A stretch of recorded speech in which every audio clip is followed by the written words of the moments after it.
everyone, it's Miss Jenny from the Hinsdale Public Library. Today I am presenting First Chapter Fridays, a program where I'll be sharing the first chapters of some fabulous new books that have just arrived in the Youth Services Department. Up first is Maya and the Rising Dark by Rene Barron. Chapter 1, The Day Color Bled from the World. T-minus 5 days. 5 long and torturous days until school was out for the summer. Not a moment too soon either. My math teacher, Miss Vanderbilt, kept me in after-school tutoring the whole year. She said I was gifted, but to be honest, I had no clue what she was talking about half the time. My brain felt as lumpy as the vanilla pudding they served in the cafeteria on Mondays. Practice makes perfect, Maya, Miss Vanderbilt chimed at her desk. Get to work. Yes, ma'am, I mumbled back as I stared at the chalkboard. Only the top of her red fro poked out from behind the tower of papers. If she didn't give so many quizzes, she wouldn't have a stack of tests to grade that stretched from Chicago to LA.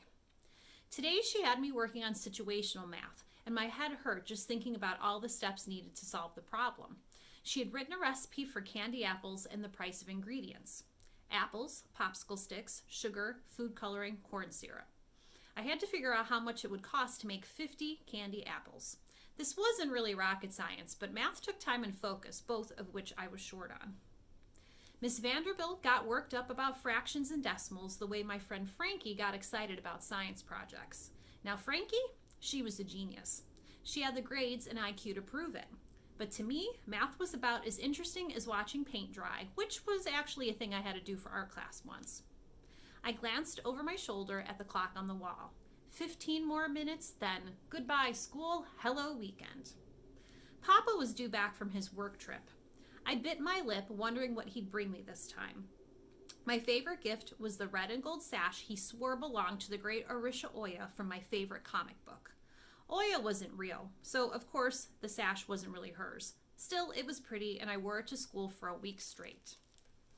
I dragged the chalk across the board, taking my sweet time. No way was I squeezing in another math problem before 4 o'clock. As long as Miss Vanderbilt heard the sound of writing, she would keep her attention on grading papers and not on me. As I worked out the cost of 1 candy apple, a shadow fell outside the window. I was trying to concentrate, but something edged at the back of my mind. It was the same feeling I had in gym class the other day when we were stretching on our mats after track. I spotted something wrong with the ceiling, like it was splitting open, but when I blinked, it was gone. My gaze slid to the window and my eyes slipped out of focus. My vision faded in and out. The world pulsed like a heartbeat, getting bigger, then smaller, then bigger again. The birds in the oak tree stopped chirping. I couldn't even hear the hum of cars on the streets anymore. The sound of the ticking clock on the wall vibrated in my ears. Seconds stretched into minutes. My anemia made me dizzy sometimes, but it usually didn't last long. I leaned my shoulder against the wall next to the chalkboard and squeezed my eyes shut, waiting for it to pass. At least it wasn't happening in the middle of something important again. Last week, my team lost the kickball tournament when my anemia struck. Most of the kids didn't blame me, but I still felt horrible.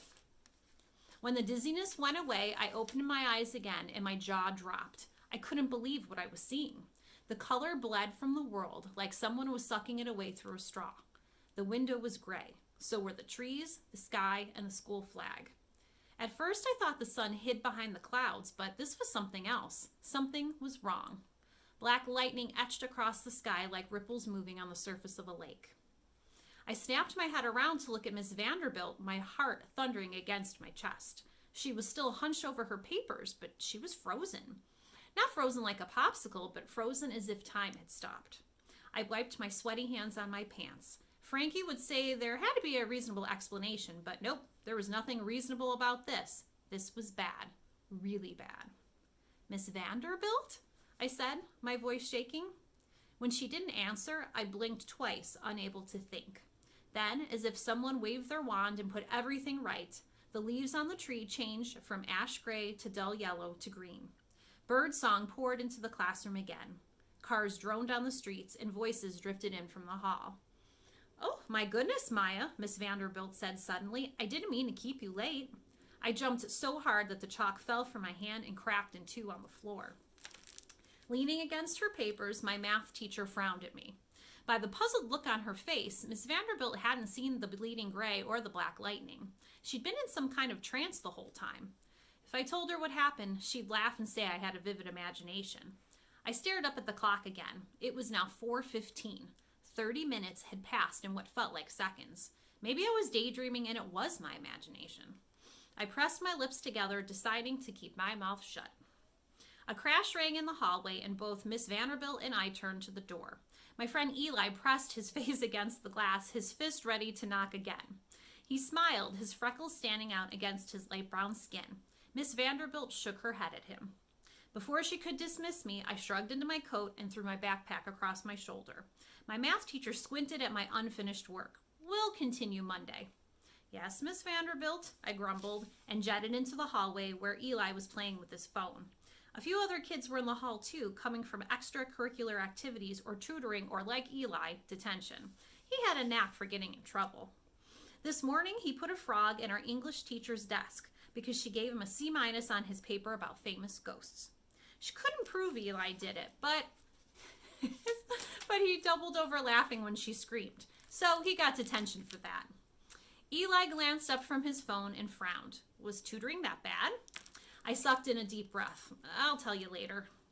Once outside, Eli and I stood with a group of kids waiting to cross the street. But Zane, the crossing guard, and his bloodhound weren't directing traffic. Instead, he was talking to Principal Ali, whose gray suit and yellow tie were impeccable. Some parents had trouble remembering Principal Ali's pronouns were they and them, not him and her. But everyone I knew got it. What's his malfunction? An 8th grader whispered to his friend. I couldn't tell if he meant Zane or his dog General, who was howling at the sky. The crossing guard's hands curled into fists at his sides, and he said something too low to hear. I wondered, no, I hoped he'd seen something too. No way was I the only one who saw the world turn gray. If he'd seen something, then that meant I really hadn't lost my mind. Principal Ali patted Zane on the shoulder, and he winced and waved for us to cross. The hound stopped howling and wagged his tail. On the way home, I broke down and told Eli everything. He bounced on his toes the whole time and asked me so many questions that my head spun again. Did you feel a cold spot? Eli asked, like when there's a ghost around? I shook my head at his latest question. I can't remember. Did you sense a new presence in the room? We cut across a vacant lot covered in trampled weeds between two buildings. Some kids from Jackson Middle's soccer team, the Jaguars, were dribbling and passing a ball between them as they took the same path. No, I answered, still trying to make sense of what I'd seen. We ducked out of the way of a man speeding down the sidewalk on a sky blue divvy bike. He rushed to the rental station next to us and shoved his bike into an open slot. Looking at the row of bikes, I kept expecting to see a smudge of gray or black lightning, but everything was as it should be. You know there's a bike lane, right? Eli yelled at the man walking away. Glancing to my feet, I said, You think I'm making this up? Eli adjusted his backpack straps. Heck no. Earlier this week, Priyanka said she saw 2 crows talking to each other. If something weird happened, people always told Eli. He was the king of weird. What do you mean talking? As we crossed Ashland Avenue, cars honked their horns and traffic stood bumper to bumper. People coming and leaving the shops on both sides of the avenue were as loud and as noisy as the traffic. The way we're talking now, Eli said, a goofy look on his face. I swallowed the lump in my throat. What were they saying? Eli shrugged. Priyanka said they spoke in a language she'd never heard before. What's your theory? I asked. Sometimes ghosts can inhabit the bodies of the living. Eli grinned as if he'd been waiting for his moment of glory. I guess they would have wanted to inhabit human bodies, but hey, wandering spirits can't be choosy. Priyanka showed me the video on her phone. For a second, you see the 2 crows facing each other, and then the screen turns gray. Even the sound went out. Gray? I asked as we passed the corner store. My eyes landed on the empty crate against the barred window. That was Ernest's spot. He was always around after school, tapping his foot and playing the harmonica tangled in his bushy beard. Not seeing him was one more strange thing to add to an already strange day. Ghosts seemed unlikely, but at this point, they were better than the alien invasion. Have you heard of anything like this before? No, he said, his voice hopeful, but I'll do some research this weekend. We stopped in front of his grandmother's 3-story gray stone building. Jayla, his little sister, knocked on the window on the top floor and waved at us. She and Eli shared the same freckled face, light brown skin, and hazel eyes. I waved back, and she poked out her tongue at Eli, who grinned at her and poked out his tongue too. Are you going to tell your parents? Eli asked. I shrugged. Maybe later. I didn't want to worry Mama. Besides, maybe none of it was real. After listening to Papa's stories about his adventures all my life, maybe my imagination was as wild as his. I wouldn't tell my parents for now. That was my first mistake of many more to come. Had I known what lurked in the shadows that day, then maybe I would have made a different choice.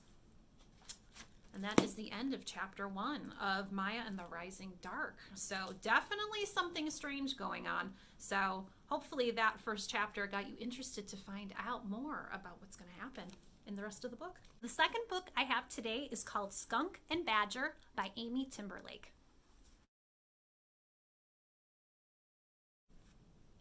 Chapter 1. The first time Badger saw Skunk, he thought, puny, and shut the front door. Badger didn't normally shut the door on animals that knocked, but there was too much slick in this one's stripe, too much puff in his tail. Also, there'd been that grin and the way he'd stuck out his paws if he had been looking forward to meeting Badger for a long, long time. Badger knew what to make of that. He shut the door before the fellow got any ideas. Not buying anything, he said through the keyhole. When the knocking continued, Badger added, ever. Then he drew the bolt and the double bolt and latched the chain. Quartzite, Badger thought briskly as he padded back into his rock room. Aunt Lula's brownstone row house had not come with a rock room. Badger had made some improvements.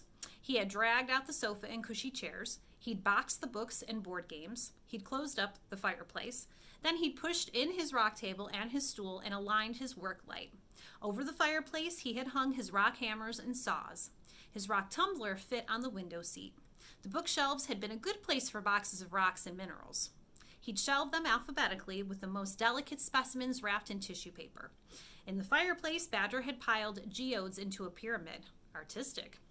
Finally, Badger had shoved open the pocket doors, clearing a path into the kitchen for a paw full of dry cereal, and declared his rock room complete.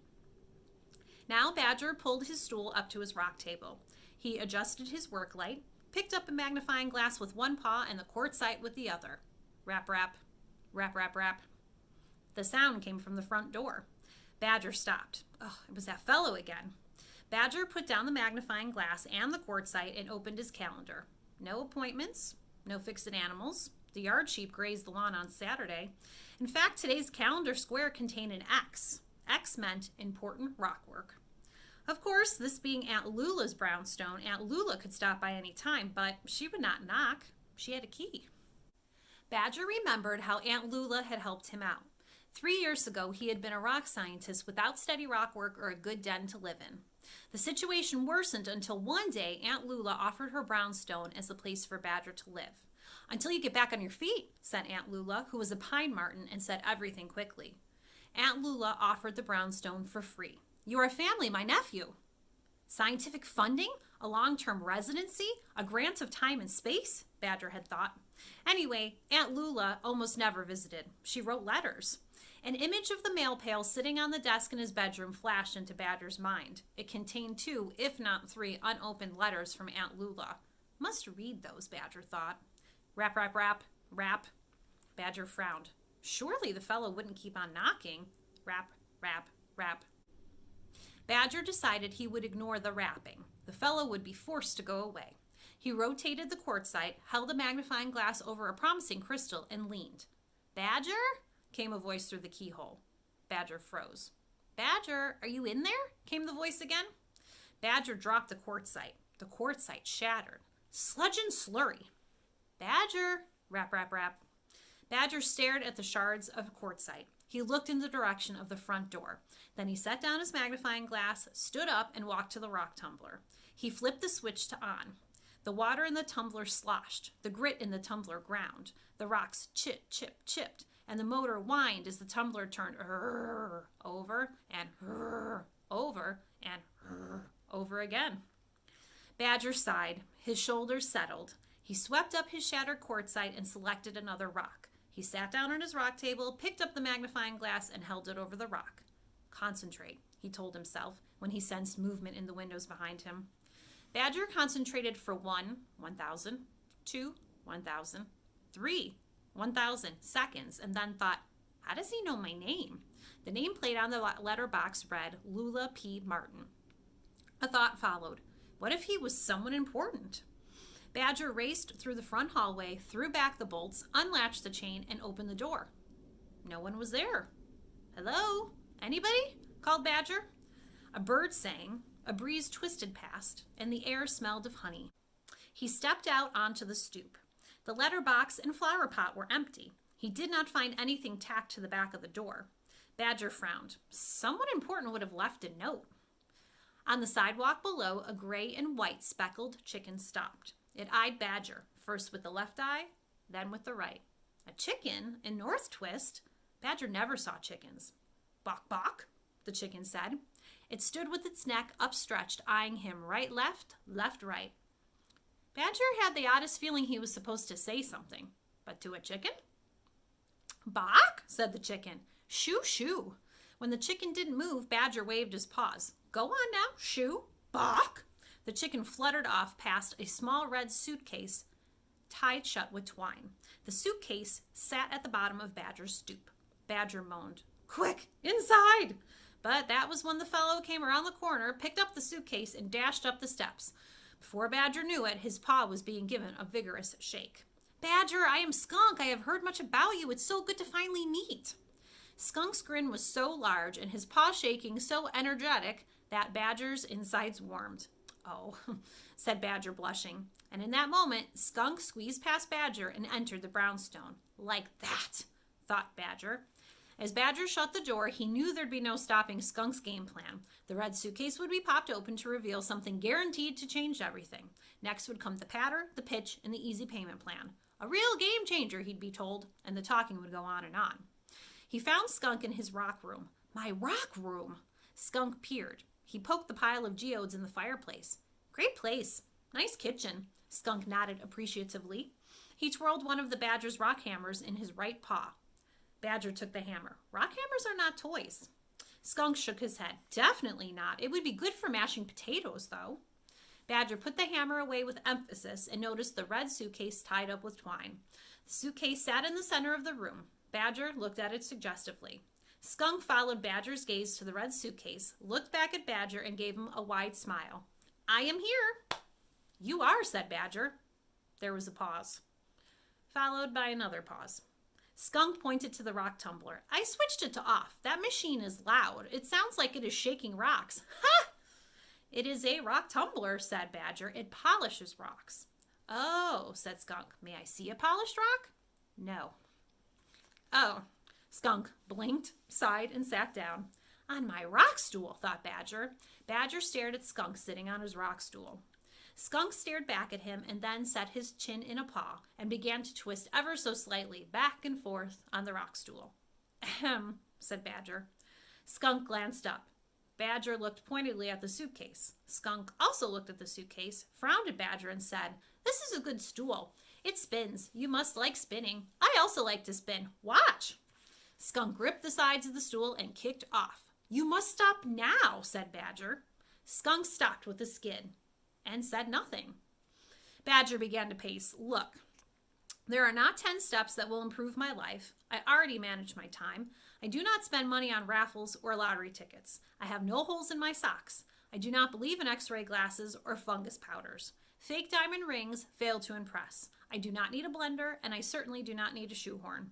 Unless you are here with money to fund a rock scientist doing important rock work, which I might add I do relentlessly, tirelessly, and with more grit than a wad of gum, there is nothing you can offer me. Not interested, no thank you.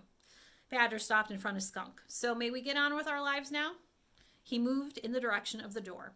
Skunk sat up. Horns for your shoes? Shoehorns sound necessary. Badger laughed. Ha! That's true. Good one, shoehorns.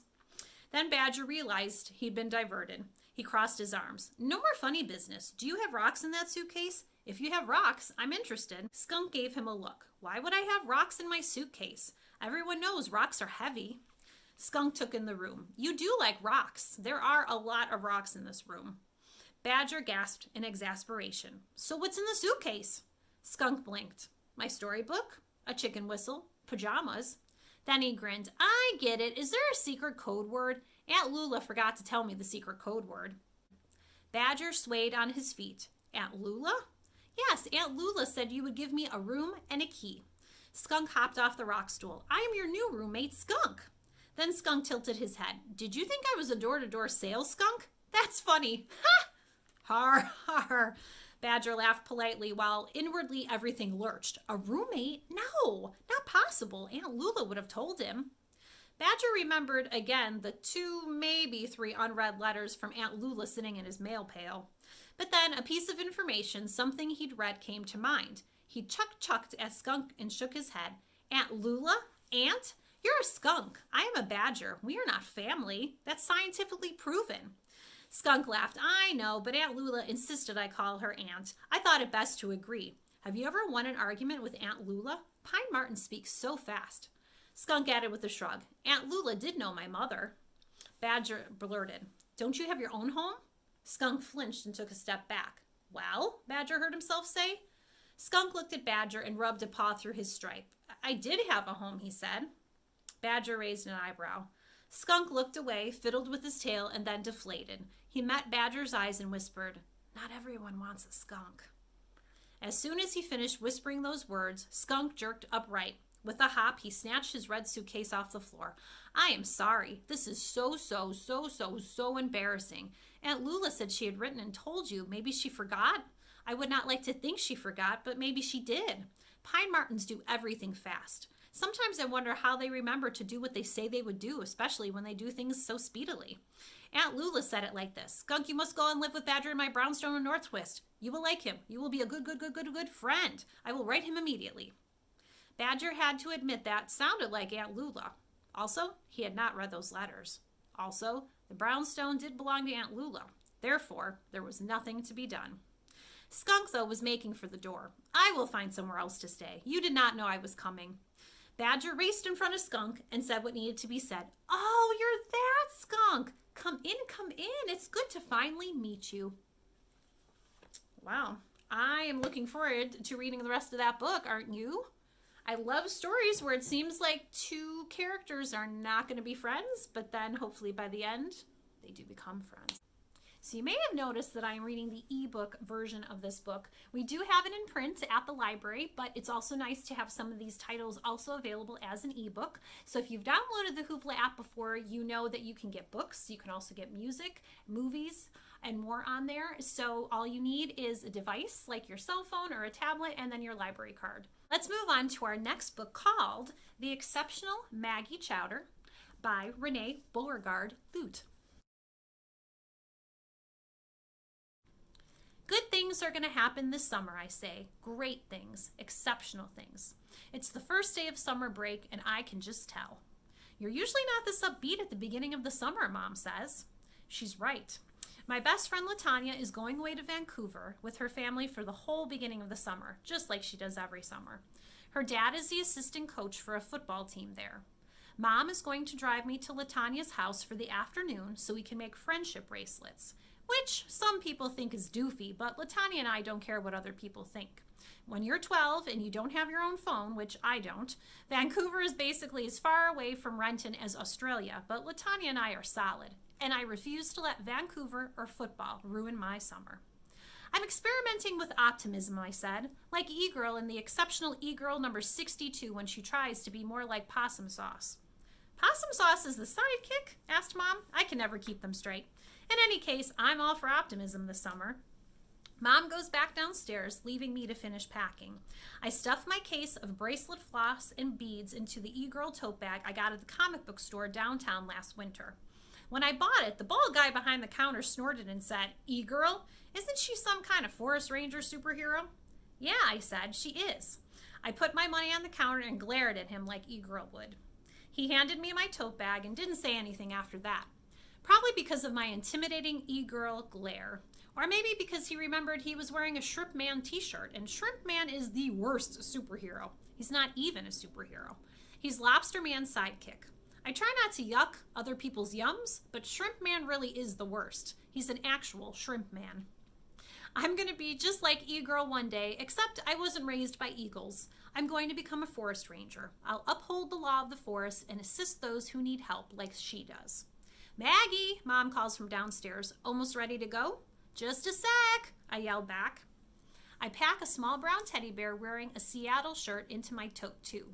I bought it for Latanya at the drugstore. They didn't have any teddy bears wearing Renton shirts, and Seattle is the next closest city. I'm giving it to Latanya in case she gets homesick when she's in Vancouver, which she always does. It's raining lightly outside my bedroom windows, and everything in the yard looks fresh and green. Our yard backs up to the woods, so if I look out my window long enough, I almost always see a small black squirrel racing up a tree or a silvery blue Steller's jay belching, bah, bah, bah, from a conifer branch. When I'm lucky, I can spot a deer or even a whole family of deer. Once there was a little black bear pawing at one of our suet feeders. Mom didn't think it was as awesome as I did. I swing my tote bag onto my shoulder and head down the stairs to the kitchen. Mom is in there wearing her hot chowder apron and crouching to look at something baking in the oven. Dad brought back Mom that apron when he was in Boston on a business trip. It's kind of funny because our last name is Chowder.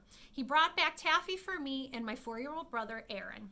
Dad travels a lot on business, but he's been home with us this whole week, which is nice. His job sounds boring. He's a business development something at a software company, but he's never boring when he talks about it. He does an impression of his boss that makes me and Aaron laugh until we nearly pee our pants. Dad pulls up his pants really high and rubs the top of his head and says, these numbers aren't what we're looking for, Buster. Not what we're looking for at all. Can we get some better numbers? What are you making? I ask Mom. Cornbread. The oven beeps and Mom turns it off. She pulls a round pan out and sets it on top of the stove. To have with our chili tonight. Are you eating dinner with Latanya's family? Yeah. Okay. She brushes her hands on the apron and tosses it on the counter. I'm ready to go when you are. She cups her hands around her mouth and yells into the living room, Aaron, time to get in the car. Aaron trots into the kitchen with his eyes on a piece of paper. What do you have? Mom asks. My list, says Aaron, still looking at the paper. I look over his shoulder. His list is actually a grocery store receipt. Bananas, I read out loud. Cottage cheese, grapes, pretzels, ground beef. Aaron smiles at me appreciatively. Frozen corn, deli ham, butter. You're a good reader, Aaron, I say. Aaron is the only kid in his preschool class who can read. He's also the only kid in his preschool class who gets sent home with a couldn't sit still during circle time note almost every day. Aaron is 4 years old and he's autistic. That means he has some unusual and wonderful qualities, which is how Dad puts it. Aaron is really awesome at spelling and reading, and he loves making lists as much as I love e-girl. When he's excited or having trouble with something he's feeling, like wet socks, he stims. For Aaron, that means jumping up and down or wiggling his fingers in front of his eyes, or both. I think it's super cute, but it can be a little alarming if you're not used to it. I'm very used to it. Aaron scowls at me because I stopped reading from his list. Carrots, he says. Hummus, goldfish crackers. Milk and bagels, I say. Let's load up, says Mom. Aaron carefully folds his receipt and tucks it in the pocket of his shorts. On the short ride to Latanya's house, he pulls it out again. Bananas, cottage cheese, grapes, pretzels, he reads. Latanya's house is my favorite house besides my house. Hers is a small red tri-level across from Petrovitsky Park.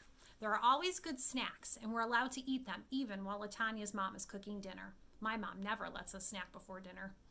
Latanya flings her front door wide open. Hot fudge sundaes and manicures? We've got a lot of stuff to do and not much time. I follow her into the warm kitchen. Latanya's mom is rinsing a bowl in the sink. Smells good in here. What is it? Pot roast, said Latanya's mom, so don't fill up too much on your sundaes. She winks at us. Latanya's mom is my favorite mom besides my mom. She never yells, and she's a very good cook. My mom says she looks like a movie star, but I think she looks like Dahlia, Queen Warrior from the Dahlia Queen Warrior comics. Dahlia is Latanya's favorite superhero. She even went to a casting call when they made the Dahlia Queen Warrior movie. Latanya wanted to play Dahlia's daughter, Princess Kaluna. She didn't get the part, but she did get to meet the woman who plays Dahlia. She got her autograph on a gum wrapper, and it's her most prized possession. Latanya scoops vanilla ice cream into 2 cold bowls she pulls out of the freezer.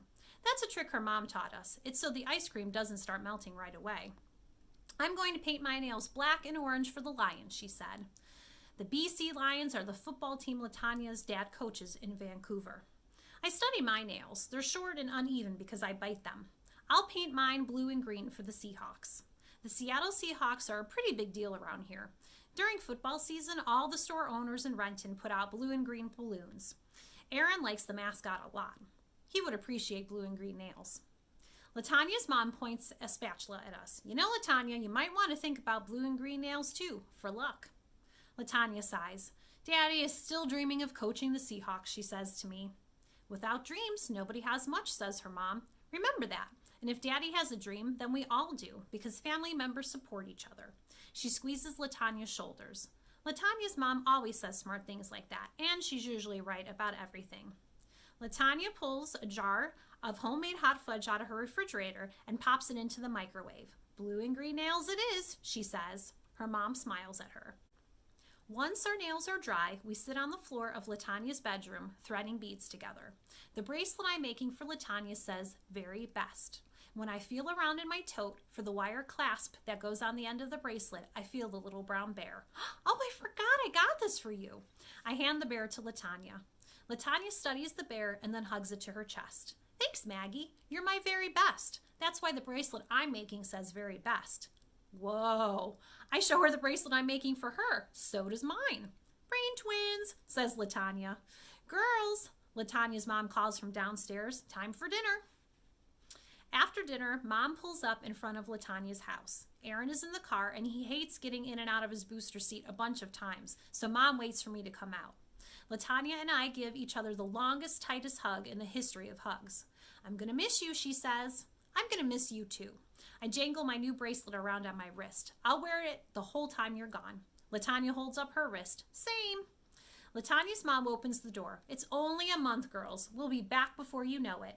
She waves to my mom in the driveway and holds up one finger like Maggie will be out in 1 minute. It's going to be a great summer for all of us. Latanya's mom is usually right about everything. I hope she's right about this summer, too. Well, that is all for today. Remember, you can place these items on hold by visiting hinsdalelibrary.info or by downloading the Hoopla app. And remember, those books that you download in the app are immediately available, so you can get right to reading.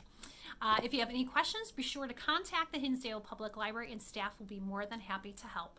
Thanks for joining me today. I'll see you next time.